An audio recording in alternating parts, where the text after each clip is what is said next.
कानले सुनेका कुराहरूलाई दूरीबाट प्रचार गर्ने, अँध्यारोमा भएका कुराहरूलाई उज्यालोमा प्रकट गर्ने, अद्भुत शक्ति र आश्चर्य कर्मलाई विद्युतीय तारबाट सम्प्रेषण गर्ने, यो हो आशिषका पलहरू, यो हो आशिषका पलहरू। मेरो जीवन पनि म ब्लाइन्ड हो अनि म अशक्त व्यक्ति, आँखा नदेख्ने व्यक्ति। म चाहिँ अरू जस्तो गर्न सक्दिनँ, अरू जस्तो खेल्न सक्दिनँ, अरू जस्तो कमाउन सक्दिनँ, अरू जस्तो म स्ट्यान्डर्ड लाइफहरू बिताउन सक्दिनँ। जहाँ पाएँ त्यहीँ चाहिँ म जान सक्दिनँ। मलाई अब मैले के गर्ने, मलाई त्यो सोचेर आएको थियो। तर त्यतिखेरै नै मैले यो मौका पाएँ, प्रभुलाई चिन्ने मौका पाएँ, ख्रिस्मस साहस पाएँ। हजुर हजुर। अशान्तिमा जिउनेहरू ख्रिस्टले तिमीलाई खोजिरहेछ, अशान्तिमा शान्ति दिन बोलाइरहेछ, हो अशान्तिमा शान्ति दिन बोलाइरहेछ। अशान्तिमा जिउनेहरू, यो हो आशिषका पलहरू, यो हो आशिषका पलहरू।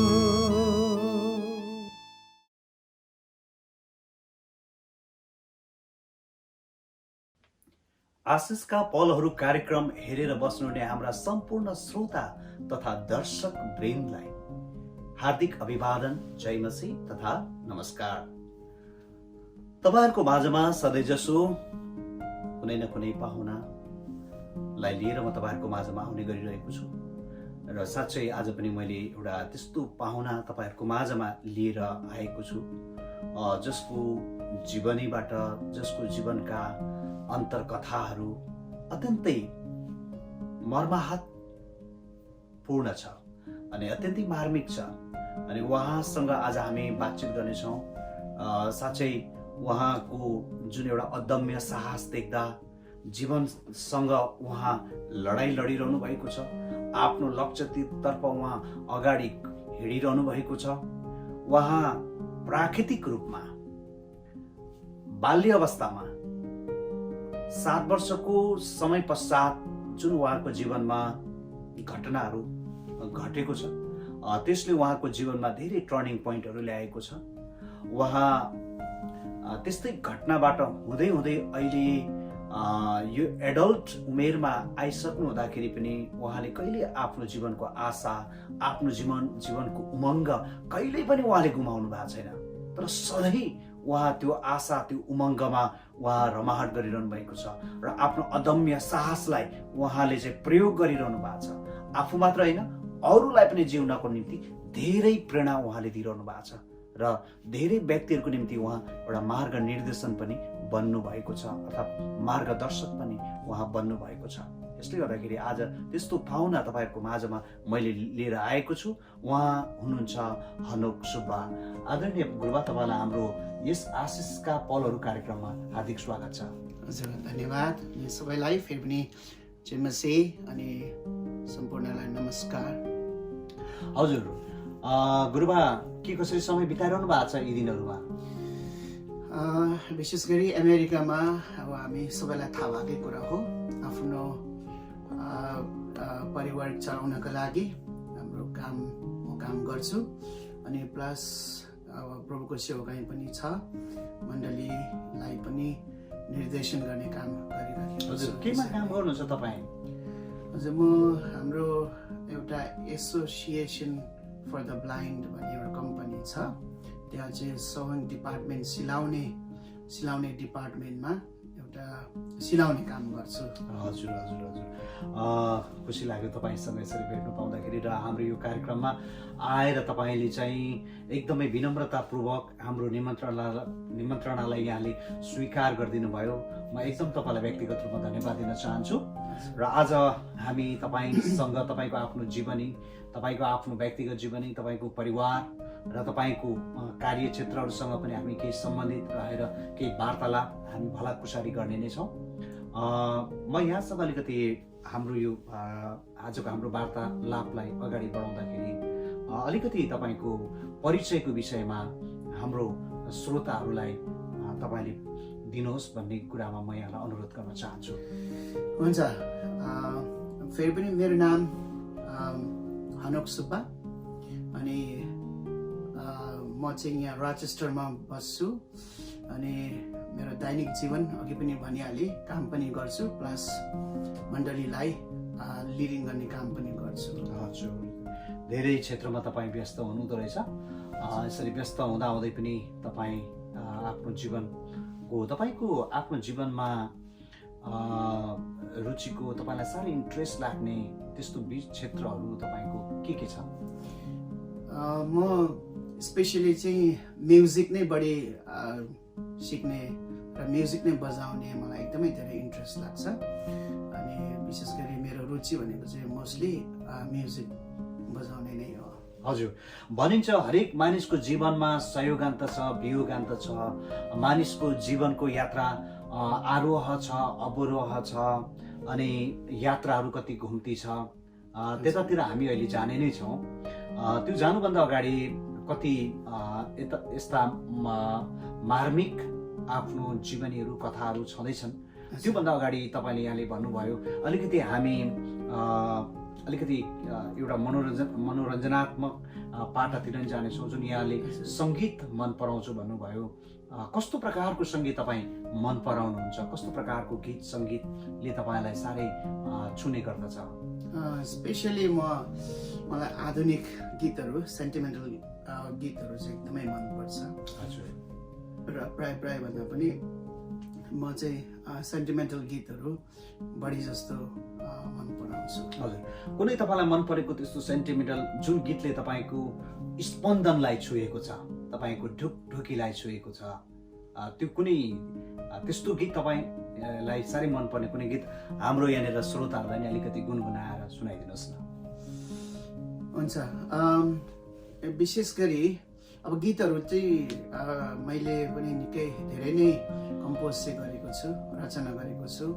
र म एउटा क्रिस्चियन भएको नाताले प्लस म चाहिँ एउटा मण्डलीलाई एउटा गाइड गर्ने, निर्देशन गर्ने व्यक्ति भएको कारणले गर्दाखेरि म सेकुलर गीतहरू चाहिँ म मन पराउँदिनँ र गाउन मन पराउँदिनँ। त्यो सबैको आफ्नो आफ्नो व्यक्तिगत इच्छाहरू हो। त्यस कारणले गर्दा मेरो व्यक्तिगत इच्छा भन्नुपर्दा चाहिँ म त्यस्तो गीतहरू अलिक गाउन म रुचाउँदिनँ।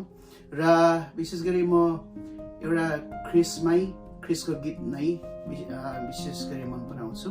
अनि यहाँनिर विशेष गरी बाजाहरू त छैन नै, तर पनि र तपाईँहरूको बिचमा मैले धेरै गीतहरू मध्येमा तपाईँले भजन किताबमा पनि हेर्नु भएको होला, अशान्तिमा जिउनेहरू भन्ने।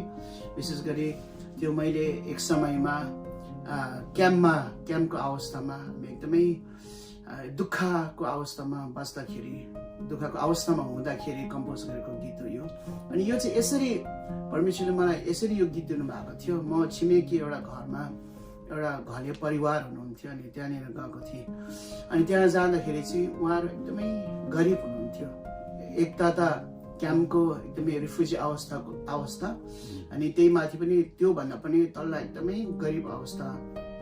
अनि उहाँहरूको ओर्ने ओछ्याउनेहरू जब म त्यहाँ गएँ अनि खाटमा बस्नुहोस् भने, अनि त्यहाँ खाटमा बस्दाखेरि चाहिँ उनीहरूको चाहिँ एउटा बाँसको चिम मात्रै थियो। अनि मैले सोधेँ त्यहाँनिर एउटा केही पनि ओछ्याएको छैन, तिमीहरू यस्तैमै सुत्छौ भन्दाखेरि चाहिँ नि यस्तैमै सुत्छौ, उनीहरूको ओछ्याउनेहरू केही पनि रहेन रहेछ। अनि त्यो अवस्थामा अनि त्यो परिवारको हरेक स्थितिलाई मैले निहालेँ अनि निहाल्दाखेरि चाहिँ उनीहरू यति साह्रो अशान्तिमा थियो। अनि उनीहरूको बाबाले चाहिँ एकदमै पिउने, धेरै पिउने, अनि चामलहरू सस्ताले दिएको चामलहरू पनि उनीहरूले त्यो चामलहरू बेचेर पिउने, त्यस्तो खालको। अनि ओछ्याउनेहरू केही पनि थिएन। त्यतिखेरको अवस्थामा त्यो होल फ्यामिलीलाई निहाल्दाखेरि चाहिँ यति साह्रो अशान्तिमा देखेँ। त्यतिखेर नै मैले यो गीत विशेष गरी कम्पोज गरेको प्रब्लम। हजुर, भनेपछि त्यस्तो जुन एउटा हृदय विदारक, हृदयलाई चाहिँ चिया बनाउने जुन एउटा वातावरण परिस्थिति तपाईँले देख्नुभयो, त्यो परिस्थितिलाई देखिसकेपछि एकदम स्वतस्फूर्त तपाईँलाई यी शब्दहरू प्रस्फुटन भयो। हजुर, हुन्छ। तर तपाईँले त्यो गाना हुन्छ, म अलिकति तपाईँहरूलाई विशेष गरी सबैलाई थाहा छ यो अशान्तिमा जिउने भन्ने। अनि यो स्वर्गीय धुन किताबमा पनि तपाईँले पाउनुहुन्छ अनि कति युट्युबमा पनि तपाईँले पाउनुहुन्छ होला। भुटानको एकजना व्यक्तिले गाउनु भएको छ यो चाहिँ। अनि तपाईँको बिचमा म अलिकति चाहिँ गुनगुनाउँछु है त ल।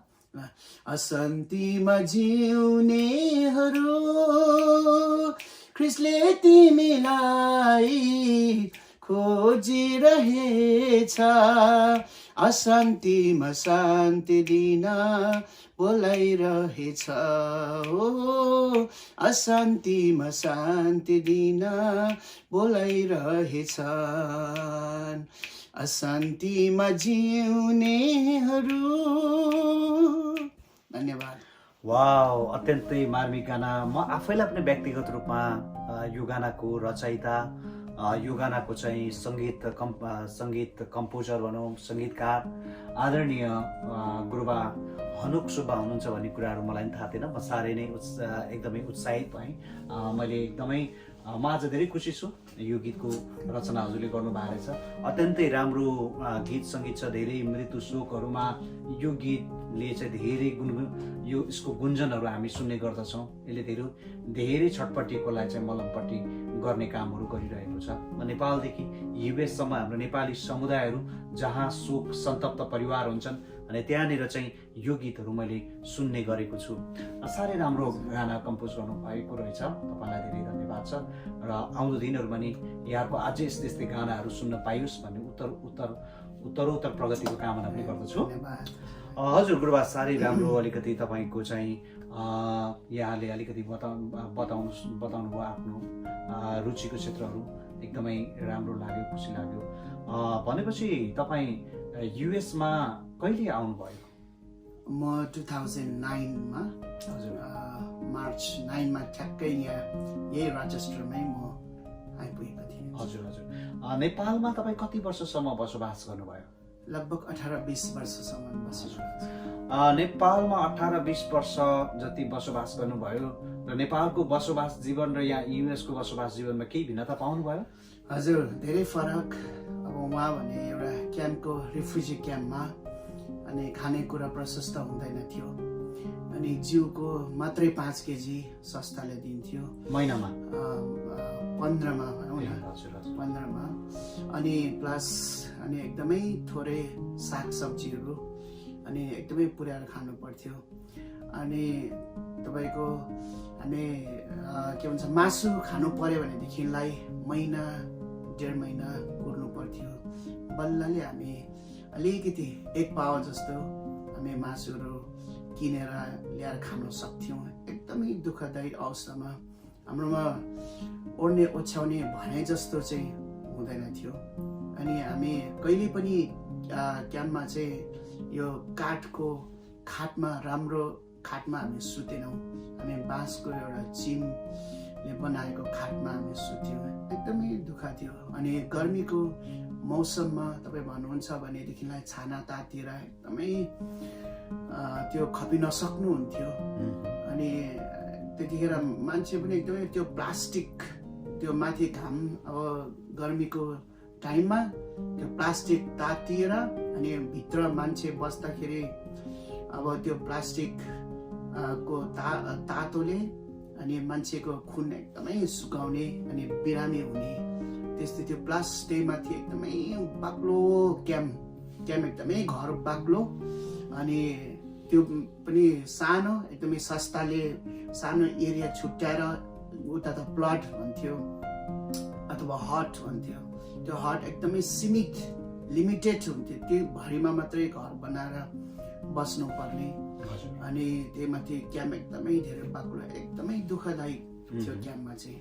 तर यहाँ आएपछि चाहिँ अब यहाँ चाहिँ अब जस्तो यहाँको सुरुदेखि नै बसेर आएको मानिसहरू छन् उनीहरूको लेभलमा हामी बसेका छौँ। हामी पछि आए तापनि यहाँको नागरिक पहिला सिर्जन नागरिक जसरी बसेका छन् र त्यही लेभलमा नै आज हामीहरू बस्नु परेको छ। अनि यहाँ त एकदमै राम्रो छ, बस्न खाना लाउनको लागि एकदमै राम्रो छ, एकदमै खुसी लाग्छ। परमेश्वरको महान अनुग्रह हो यो। हामी एउटा ग्राउन्ड लेभलको मान्छेलाई यस्तो स्ट्यान्डर्ड ठाउँमा परमेश्वरले हामीलाई ल्याउनु भयो, यो देशको ढोका खोलिदिनु भयो, यो देशमा हामीहरू बस्न पायौँ अनि यस्तो स्ट्यान्डर्ड घरमा बस्न पायौँ। यहाँनिर विशेष गरी अब यहाँको घरहरू तपाईँहरू सबैलाई थाहा छ। यहाँ अब एकदमै जाडोको मौसममा हिटिङ सिस्टम भित्रै हुन्छ, तातो हुन्छ। बाहिर जस्तै जाडो हिउँ परे तापनि भित्र चाहिँ हिटिङ सिस्टम एकदमै तातो मजाको न्यानो हुन्छ।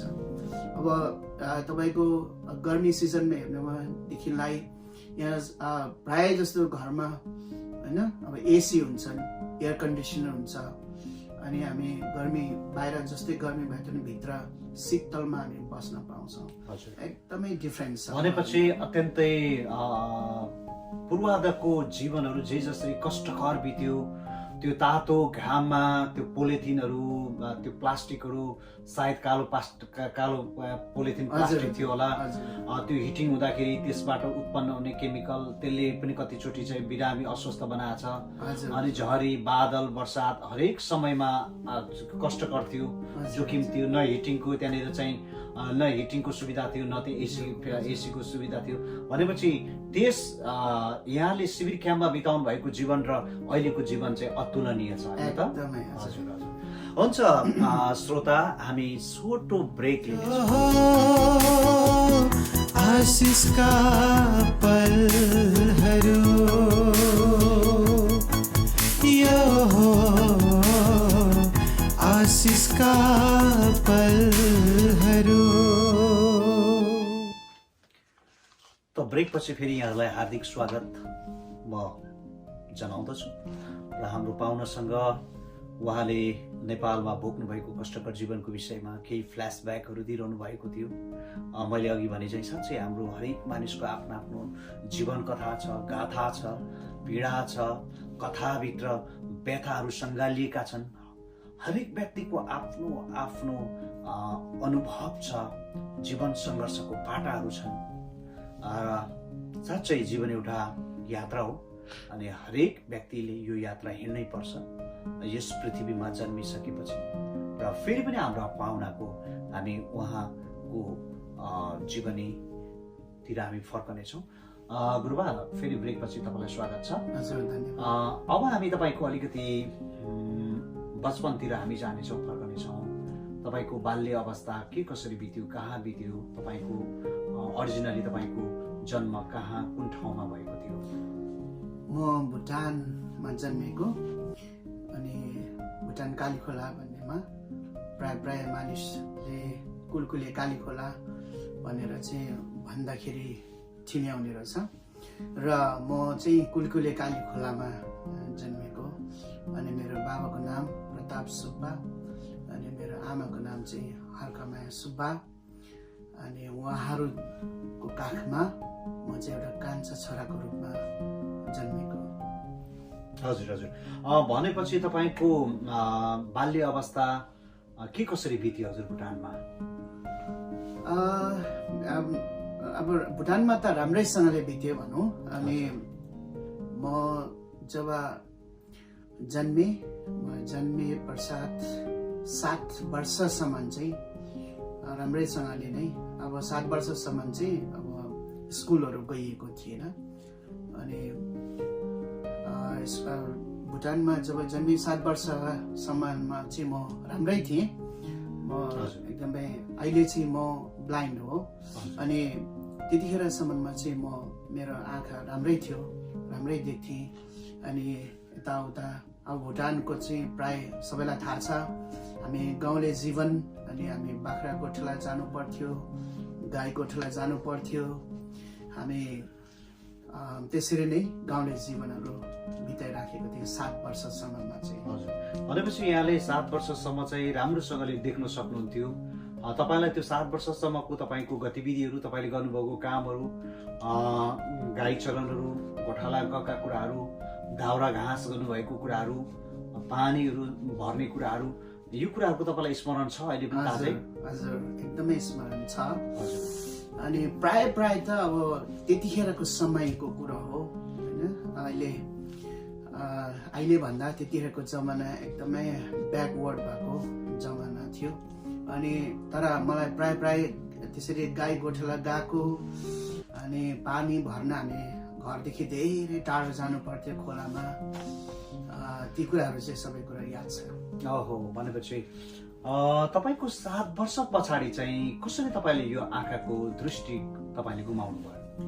गाउँमा एक समयमा रोग थियो, अनि यो चाहिँ आँखा पाक्ने रोग, अनि सबै गाउँमै नै आँखा पाक्ने थियो। अनि तर उनीहरूको चाहिँ जाति भयो, मैले थाहा पाउँदाखेरि चाहिँ जाति भयो। तर पछि मेरो चाहिँ गर्दै जाँदा जाति भएन। अनि त्यही आँखा पाक्ने मलाई याद भएको कुरा चाहिँ यही आँखा पाक्ने रोग थियो। अनि यही आँखा पाक्ने रोगको कारणले गर्दाखेरि चाहिँ म यसरी मेरो दृष्टि गुमाउनु पर्यो। त्यो काली खोला जहाँ तपाईँ जन्मिनु भएको थियो, त्यहाँ स्वास्थ्य चौकीको अवस्था, हेल्थ पोस्टको के कस्तो सुविधा थियो त्यो बेला? त्यतिखेरको समयमा एकदमै कम। प्राय अरू बिमारहरूको त पाउँथ्यो, तर आँखाको चाहिँ धेरै टाढो जानु पर्थ्यो। अब भुटानमा हो भनेदेखिलाई चाहिँ हामी क्यापिटल थिम्पूमै जानु पर्थ्यो। अनि त्यहाँ पुग्ने हैसियत हामीमा थिएन। तर पनि बाबाले धेरै ट्राई चाहिँ गर्नुभयो। लगभग एक दिन पुरै समय खर्च गरेर हामी इन्डिया साइकलमा बाबाले मलाई लिएर जानुहुन्थ्यो। अनि त्यहाँ गएर उपचार चाहिँ गरियो। तर अब यो आँखा चाहिँ राम्रो हुन सकेन। हजुर। भनेपछि त्यस समयदेखि चाहिँ तपाईँ यो आफ्नो दृष्टि तपाईँले गुमाउनु भयो। हजुर। अहिले तपाईँको दृष्टि तपाईँ पूर्ण रूपमा नै तपाईँ अशक्त हुनुहुन्छ कि हेर्नको लागि तपाईँले केही आंशिक कुराहरू देख्नुहुन्छ? हजुर, म आंशिक कुराहरू थोरै त्यसरी देख्छु। पार्शियल ब्लाइन्ड हो म। र मलाई डोर्याउनु चाहिँ त्यस्तो साह्रो डोर्याउनु चाहिँ पर्दैन। अनि म के भन्छ यो मोबिलिटी स्टिक पनि म युज गर्दिनँ। अनि म त्यतिकै चाहिँ हिँड्न सक्छु। पार्शियल ब्लाइन्ड हो भनेपछि तपाईँलाई त्यो मोबिलिटी स्टिकको जरुरत छैन? हजुर, छैन। अच्छा, वास्तवमा विद्याधनम सर्वधनम प्रधानम भन्छ एउटा संस्कृतमा एउटा श्लोक छ। अनि विद्या चाहिँ एउटा त्यस्तो धन हो, त्यसले सबै कुराहरू दिन्छ भन्छ कि। अनि मान्छेहरू कति सशक्त मान्छेहरू जो हेर्न पनि सक्छन्, उनीहरू काम गर्न, उनीहरू सम्पूर्ण शारीरिक रूपले उहाँहरू सशक्त पनि हुनुहुन्छ। तर कति व्यक्तिहरूले आफ्नो जीवनमा धेरै आशाहरू, धेरै उत्साहका कुराहरू गुमाइराखेका छन्। कतिचोटि उनीहरू आफ्नो जीवनलाई अन्त्य गर्नको लागि आत्महत्या गर्ने विभिन्न प्रयासहरू पनि गर्छन्। आज त्यस्तो अवस्थाबाट भएर जिरहेका व्यक्तिहरू जो आफ्नो लक्ष्यको क्रममा, लक्ष्य पुरा गर्ने क्रममा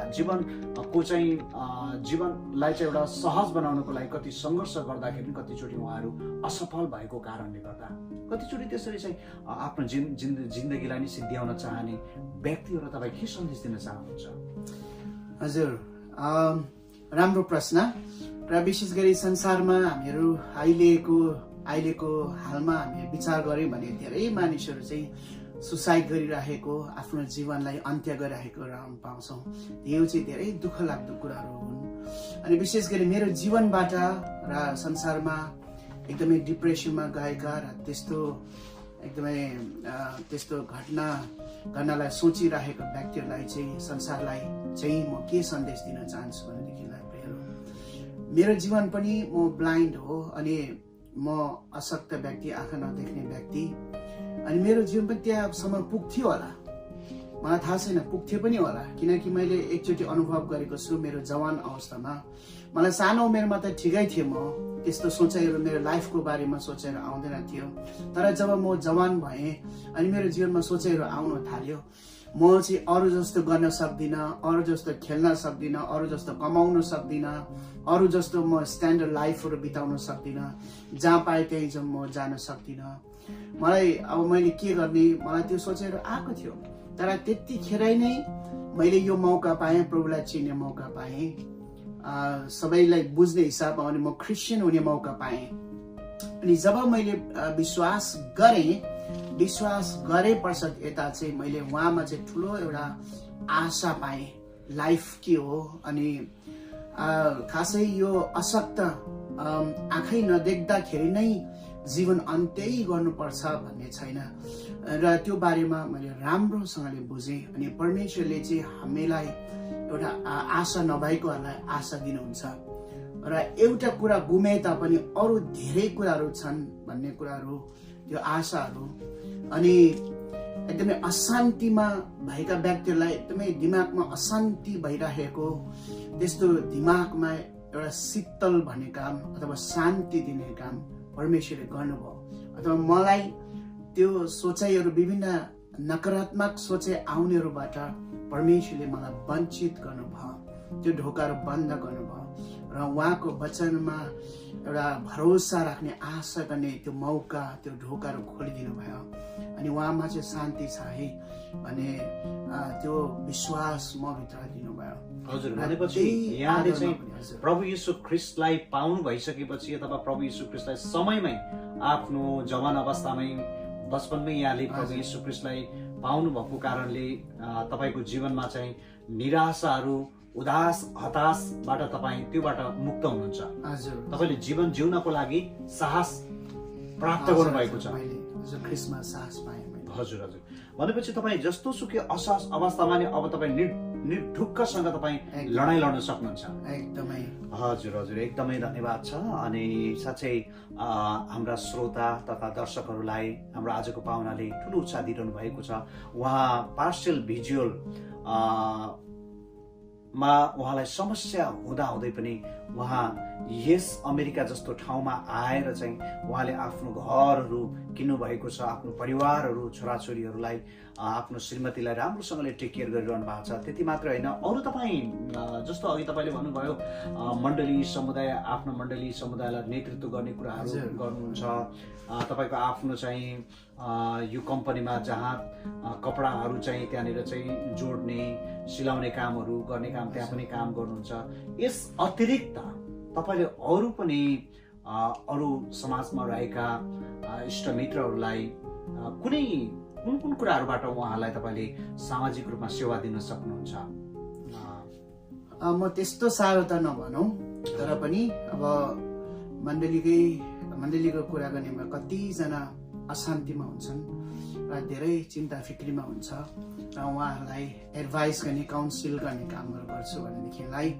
अनि अमेरिकामा आएपछि चाहिँ प्रियहरू एउटा के छ भने अब हामी एक त क्याम्पमा रिफ्युजी अवस्थामा बसेको, अब यहाँ आएपछि अमेरिकामा आएपछि चाहिँ जब हामी काम गर्छौँ, काम गरे पश्चात चाहिँ हामीलाई गाडीको खाँचो पर्छ, गाडीको दरकार पर्छ।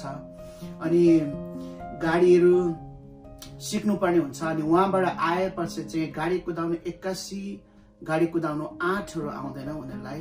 एउटा के भन्छ जीवनमा आँटहरू, कसरी गाडी कुदाउने, गाडी कहिले नकुदाएको मान्छे कसरी गाडी कुदाउने भन्ने उनीहरूलाई एउटा आँट हुँदैन। तर गाडीको खाँचो चाहिँ पर्छ, फेरि काममा जानु पर्यो, आउनु पर्यो, परिवार सपिङमा लानु पर्यो, सपिङमा जानु पर्यो, गाडीको एकदमै खाँचो पर्छ अमेरिकामा। किनभने सर्ट टाइम हुन्छ, सर्ट टाइममा धेरै काम गर्नुपर्ने हुन्छ। त्यसैले उनीहरूमा आँट नभएकोहरूलाई म आँट दिने गर्छु। अनि स्पेसली छोरी मान्छेहरू कतिजना अब उहाँ साइकलसम्म पनि नकुदाएको यहाँ गाडी कुदाउनु पर्दाखेरि, अनि त्यस्तो अवस्थामा आँट हुँदैन उनीहरूको जीवनमा र बल हुँदैन, सामर्थ्य हुँदैन। अनि विशेष स्पेसली म छोरी मान्छेहरूलाई तिमीहरूले केही गर्नुपर्छ, गाडी कुदाउनु पर्छ, आफ्नो श्रीमान मा मात्रै कति भरोसा गरेर हामी बस्छौँ। आफ्नो सेल्फ के भन्छ डिपेन्ड हुनुपर्छ, आफूले पनि गाडी कुदाएर केही गर्नुपर्छ भनेर म उनीहरूलाई एकदमै आँट दिने गर्छु, सल्लाह दिने गर्छु, उनीहरूलाई उत्साह दिने गर्छु।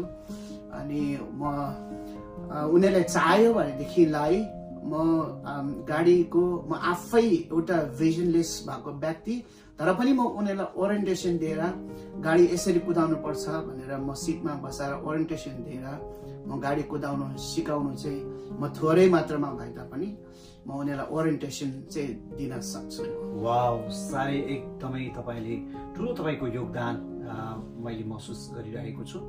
आदरणीय हाम्रा श्रोता तथा दर्शकवृन्द, तपाईँ पनि न्युयोर्क स्टेटको रचेस्टर सहर अथवा ग्रिसको आसपासमा तपाईँहरू हुनुहुन्छ, यहाँहरूलाई कुनै त्यस्तो प्रकारको बेसिक ओरिएन्टेसन ड्राइभिङ तपाईँहरूलाई ट्रेनिङहरू चाहियो भने उहाँले तपाईँहरूलाई निशर्त अनि तपाईँहरूलाई एकदमै कुनै पनि कस्ट मूल्य नलिकन उहाँले तपाईँलाई सहायता गर्न सक्नुहुन्छ, होइन त गुरुबा? हजुर हजुर, एकदमै यो राम्रो पक्ष हो। अनि हेर्नुहोस् त, एकजना जो उहाँ भिजुअलमा कमजोर व्यक्ति भएर पनि उहाँले चाहिँ प्राइमेरी बेसिक टिचिङहरू अनि ट्रेनिङहरू ओरिएन्टेसनहरू ड्राइभ सम्बन्धित हुन्छ।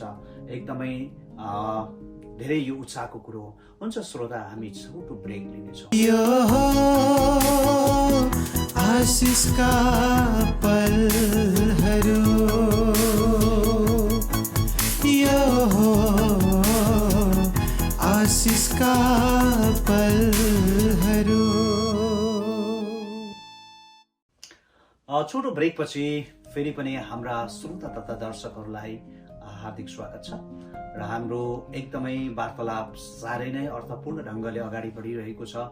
साँच्चै हरेक हाम्रा पाहुना व्यक्तित्वहरूबाट हामीले छुट्टै छुट्टै प्रकारको आशिषहरू, ताजगीपनहरू, प्रेरणाका कुराहरू हामीले उहाँहरूको जीवनबाट पाइरहेका छौँ, हौसला पाइरहेका छौँ। फेरि पनि हामी विषयवस्तुतिर प्रवेश गर्नेछौँ। आदरणीय गुरुबा, यहाँसँग अब अलिकति हामी पृथक विषयतिर हामी लाग्नेछौँ, जुन चाहिँ एक प्रकारले आज सारा संसारमा मानिसहरूले सुन्न चाहिरहेको विषय हो, मानिसहरूले एउटा जिज्ञासा लिइरहेको विषय हो, खुल्दुलीको विषय हो। त्यो चाहिँ जिन्दगी, मानिसको जिन्दगी के रहेछ त? तपाईँले अहिलेसम्म यो उमेरसम्म आइपुग्दाखेरि तपाईँले आफ्नो जिन्दगीलाई कसरी अध्ययन गर्नुभयो? जीवन भनेको के हो? मानिसले यसलाई विभिन्न तरिकाले व्याख्या गर्ने गर्छ, तर म चाहिँ भन्छु एउटा जिन्दगी चाहिँ एउटा परमेश्वरको अथवा सबैले बुझ्ने हिसाबमा हो भनेदेखिलाई ईश्वरको वरदान हो। यो एउटा वरदान हामीले परमेश्वरबाट पाएका छौँ, ईश्वरबाट पाएका छौँ। अनि यो चाहिँ एकचोटि ईश्वरले दिनुभएको वरदान हो यो। अनि यो चाहिँ वास्तवमा हामी बाइबलले हिसाबमा हेर्ने भनेदेखिलाई यो वरदान चाहिँ हामीले त्यतिकै एउटा निराशापनमा, उदासपनमा बिताउनको लागि होइन, तर एउटा खुसीसँगले बिताउनको लागि, संसारमा केही गर्नको लागि हामीलाई यो वरदान परमेश्वरले दिनुभएको छ। हामी बाइबलमा थुप्रै अनुच्छेदमा हामीहरू पाउँछौँ यो बारेमा चाहिँ परमेश्वरले चाहिँ हामीलाई एउटा संसारमा गजबको प्लान दिएर, एउटा उद्देश्य दिएर, दर्शन दिएर पठाउनु भएको छ। र त्यतिकै हामी निराशाको जीवन बिताउनको लागि होइन, तर संसारलाई केही गर्नको लागि तपाईँ र म जन्मिन्छौँ, यो जीवन पाएको छौँ र हामी संसारमा केही न केही गर्छौँ।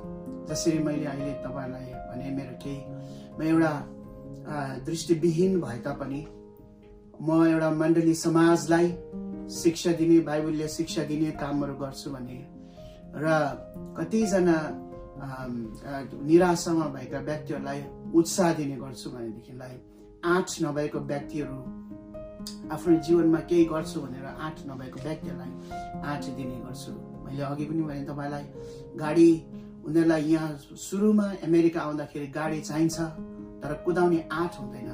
त्यतिखेर समय म उनीहरूलाई आँट दिने गर्छु। र त्यसरी नै केही गर्नको लागि नै हो यो जिन्दगी चाहिँ।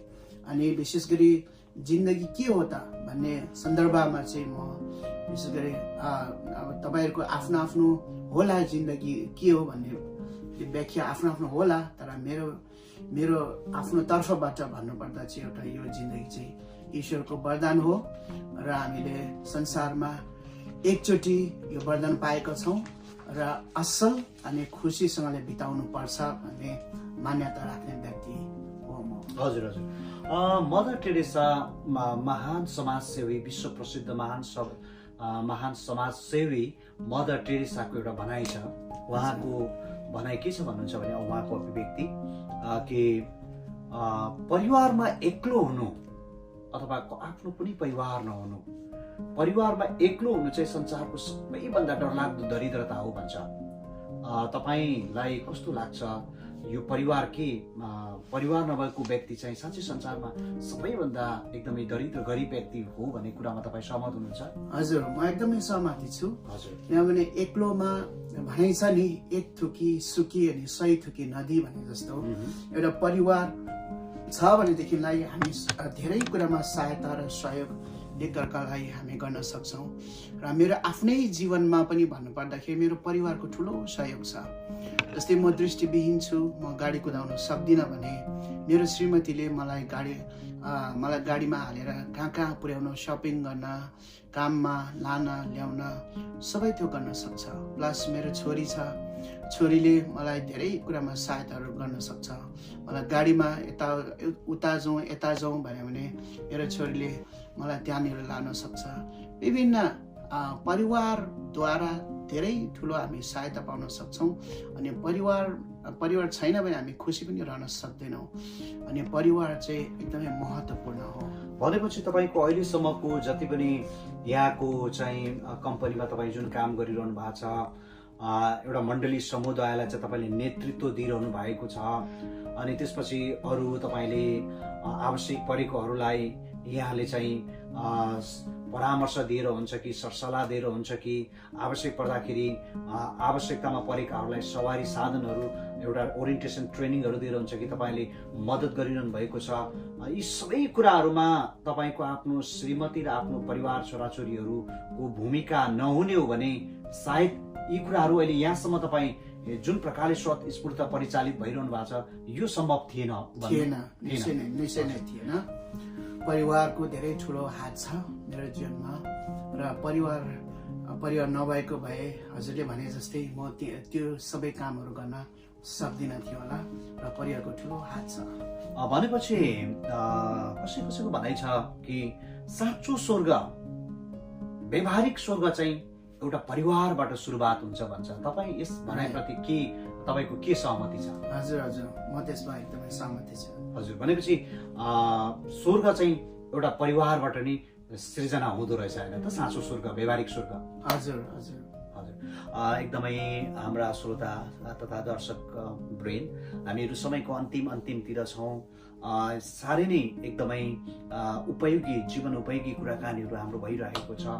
आदरणीय पास्टर बुवा, तपाईँले आफ्नो जीवनको विषयमा, प्रशस्त जीवनको विषयमा, अर्थपूर्ण जीवनको विषयमा तपाईँले अघि नै बताइसक्नुभयो, परिभाषा नै दिनुभयो, तपाईँले अनुभव गर्नुभएको कुराहरू तपाईँले यहाँ हाम्रा श्रोता तथा दर्शकहरूलाई सेयर गर्नुभयो। तपाईँले आफ्नो जिन्दगीलाई कसरी तपाईँले इन्जोय गरिरहनु भएको छ, जीवनसँग तपाईँले कसरी उत्सव मनाइरहनु भएको छ? हजुर, मेरो विशेष गरी परिवार छ।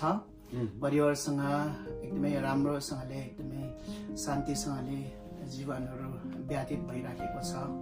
प्लस मण्डली छ, बाहिर मण्डली समाज छ भनेदेखिलाई अनि कहिलेकाहीँ यताउता हामी यताउता घुमफिर गर्नु पनि, हामी घुम्न पनि जान्छौँ र स्पेसली परिवारसँग हामी धेरै जसो हामी घुम्न जान्छौँ।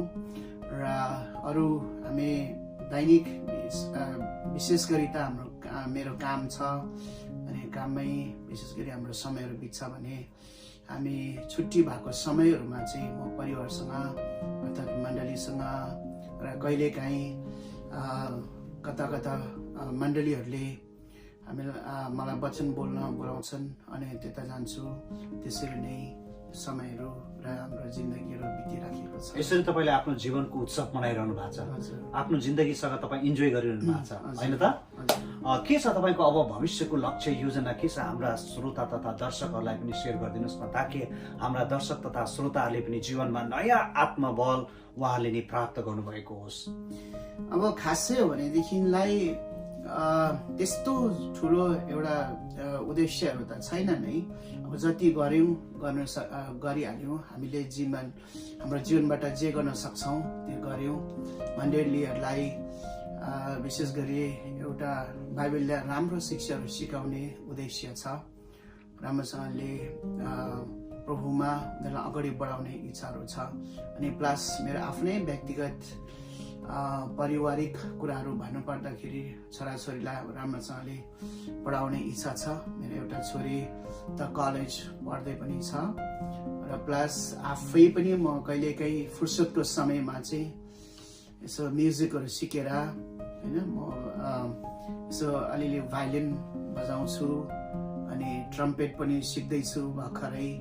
अनि घरमै फुर्सदको समयमा चाहिँ म यसो म्युजिकहरू बजाएर अनि गिटारहरू बजाएर त्यसरी नै परिवारमा इन्जोय गरिरहेको छु परिवारभित्र। भनेपछि तपाईँको जीवनको लक्ष्य परिवारको सुख नै तपाईँको आफ्नो सुख होइन त?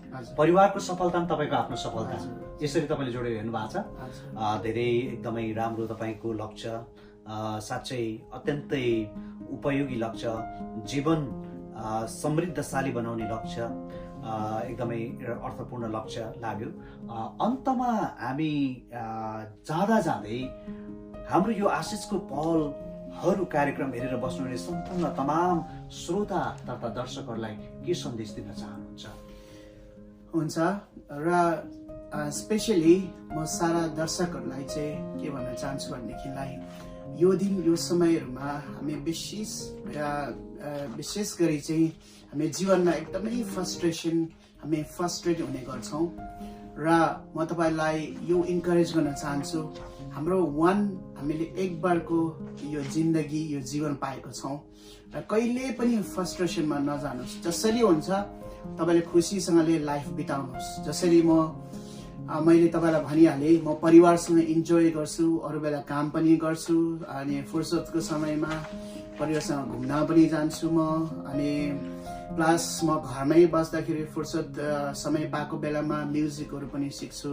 प्लस अनि म बाइबलहरू पनि धेरै अध्ययन गर्छु। र तपाईँको जीवनमा आशै छैन भने पनि म सबैलाई अनुरोध गर्न चाहन्छु, तपाईँले बाइबल पढ्नुहोस् र ख्रिस्टलाई विश्वास गर्नुहोस्। किनभने ख्रिस्टमा चाहिँ तपाईँको जिन्दगीको महत्त्व के हो भन्ने कुराहरू प्रष्ट त्यहाँ धेरै कुराहरू छन्। त्यस कारणले गर्दाखेरि म पनि एउटा वास्तवमा मेरो शारीरिक कन्डिसन हेर्ने भनेदेखिलाई म फ्रस्ट्रेसनमा जाने व्यक्ति नै हो। तर पनि मैले अहिले यति साह्रो खुसीसँगले मेरो जिन्दगी बिताइराखेको छु। यो चाहिँ सबै कुराहरू श्रेय ख्रिस्टलाई नै जान्छ। यो चाहिँ सबै कुरा ख्रिस्टको कारणले गर्दाखेरि हो, परमेश्वरको कारणले गर्दाखेरि म यो खुसी जीवनहरू बिताइराखेको छु, शान्तिको जीवन बिताइराखेको छु प्रियहरू। अनि मेरो परिवार छ, यो परिवार पनि ख्रिस्टले नै दिनुभएको परिवारहरू हो। यो सेवकहरू छ, ख्रिस्टले नै दिनुभएको कुराहरू हो। अब संसारिक तरिकाले हेर्ने भनेदेखिलाई, संसारिक आँखाले हेर्ने भनेदेखिलाई एउटा आँखा नदेख्ने व्यक्तिले के नै पो गर्न सक्छ र हाम्रो सोचाइ त्यो प्रकारको हुन्छ। तर प्रियहरू, एउटा समाजलाई डोर्याउने मैले मौका पाएको छु अनि डोर्याइराखेको छु। समाजलाई एउटा निर्देशन दिने काम, बाटो देखाउने कामहरू गरिराखेको छु। परिवार छ, परिवारलाई एउटा सपोर्ट गरिराखेको छु। वास्तवमा भने अरूले के भनेको छ, नदेख्ने मान्छेले परिवारलाई कसरी सपोर्ट गर्छ, परिवारलाई कसरी पाल्छ भन्ने हुन्छ, तर पालिराखेको छु। यी सबै थोक श्रेय चाहिँ हाम्रो परमेश्वरलाई जान्छ। यो परमेश्वरको अनुग्रहको कारणले गर्दा उहाँले मलाई आँखै नदेखे तापनि ज्ञान बुद्धिहरू दिनुभयो, स्वास्थ्य दिनुभयो र एउटा यो ट्यालेन्टपनहरू उहाँबाट आयो। यो सबै कारणले गर्दाखेरि आज यी सबै थोक भइराखेको छ। अनि फ्रस्ट्रेसन नहुनुहोस्। आफ्नो एक बारको तपाईँको जीवन हो, यो जीवनमा खुसी रहनुहोस्, आनन्दमा बस्नुहोस् र तपाईँको एउटा उद्देश्य नै छैन भने पनि प्रियहरू बाइबलले तपाईँलाई धेरै असल उद्देश्यहरू दिन्छ। त्यस कारणले गर्दा ख्रिस्टलाई विश्वास गर्नुहोस्, यही नै भन्न चाहन्छु। अनि विशेष गरी हाम्रो पास्टर अशोक राईज्यूलाई धेरै धेरै धन्यवाद। मलाई हजुरले यहाँसम्म बोलाउनु भयो, निम्त्याउनु भयो। यो मौका सबै दर्शकहरूको सामने मेरो आफ्नै केही कुराहरू राख्ने यो मौका दिनुभयो। यो आशिषको पल च्यानललाई पनि तपाईँहरू सबैले यसलाई सब्सक्राइब गरिदिनु होला, लाइक गरिदिनु होला र तपाईँले सेयर पनि गर्न सक्नुहुन्छ, ताकि तपाईँले मात्रै सुनेर आशिष पाउने होइन र सारा मानिसले सुनेर र यो हेरेर आशिष पाउन सकोस्। हुन्छ, अनि यहाँलाई पनि आदरणीय पशुलाई पनि धेरै धेरै धन्यवाद दिन चाहन्छु। हस्, धेरै धन्यवाद छ आदरणीय गुरुबा, तपाईँले आफ्नो बहुमूल्य समय आएर हाम्रा श्रोता तथा दर्शकहरूलाई आफ्नो जीवनबाट केही उत्साह, हौसलाहरू, प्रेरणाहरू, प्रोत्साहनका कुराहरू दिनुभयो। तपाईँलाई धेरै धेरै धन्यवाद। हजुर, धन्यवाद। र यहाँ सम्पूर्ण हाम्रा दर्शक तथा श्रोतालाई पनि जय मसीह तथा नमस्कार। आशिषका पलहरू यो हो, आशिषका पल